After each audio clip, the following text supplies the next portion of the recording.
আসসালামাইকুম বন্ধুরা, আবার একটা রেসিপি। মাথার গোশটা সিদ্ধ করে নিয়েছি, রান্না করব। আলু পেঁয়াজ, এদিকে আদা রসুন বাটা চালু করবে। গরম হয়ে গেছে, পেঁয়াজ দিলাম। তোকার বন্ধুরা, কারেন্ট চলে গেছে। হলুদ, সরষার তেল,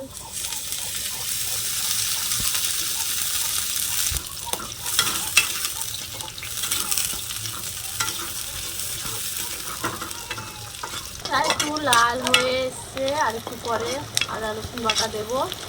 আর একটু লাল হয়ে গেলে এই আদা রসুনের পেস্ট।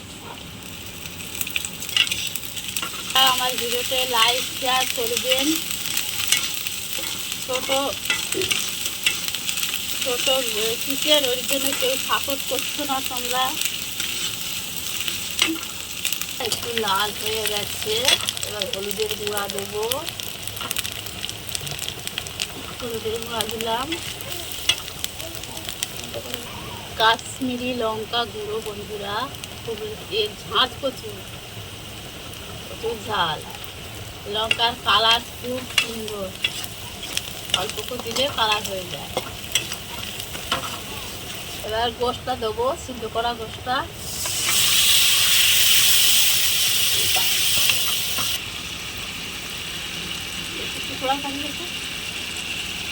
মশলা এলাচ বন্ধুরা দিতে ভুলে গিয়েছিলাম, তারপরে দিয়ে দিলাম।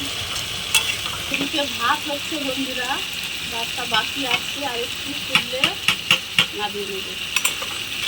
লবণ একটু দিলাম, প্রথমে একটু দিয়ে গরম করে নিয়েছিলাম, এখন আবার দিলাম। বন্ধুরা সিদ্ধ করে নিয়েছি। আলুগুলো দিয়ে দেবো। আলু গোশ একসাথে আর একটু ভালো করে কষিয়ে নেবো। বন্ধুরা ভালো করে কষালে মাথার গোশ সিদ্ধ হবে, নাহলে সিদ্ধ হবে না। ভালো করে নাড়াচাড়া করে কষিয়ে নেব। জিরে ধনের ভাজার গুঁড়োটা দিলাম, আবার নাড়াচাড়া করে বন্ধুরা ভালো করে কষিয়ে নেব।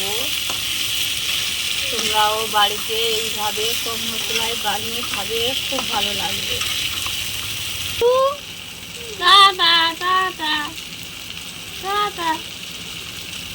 বন্ধুরা নাড়াচাড়া করে ভালো করে কষিয়ে নিয়েছি। দেখো কত সুন্দর কালার এসছে, কত সুন্দর কালার হয়েছে। মাথার গোশ বন্ধুরা খেতে খুব স্বাদ লাগে। তোমরাও বাড়িতে এইভাবে বানিয়ে খাবে, ভালো লাগবে। কষানো হয়ে গেছে, পানি দিয়ে দিলাম বন্ধুরা, দিয়ে কিছুক্ষণ ঢাকনা দিয়ে রাখবো। কিছুক্ষণ ঢাকনা দিয়ে রেখে দেবো।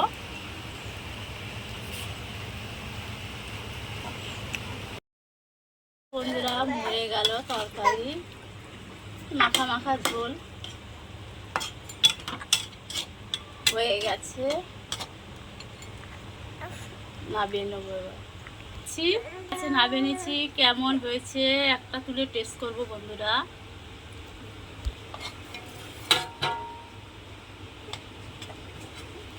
এই গোশ বন্ধুরা খুব টেস্ট হয়েছে। তোমরা খেয়ে বলবে কেমন টেস্ট হয়েছে। আমি খাচ্ছি, আমি জানি কেমন টেস্ট হয়েছে।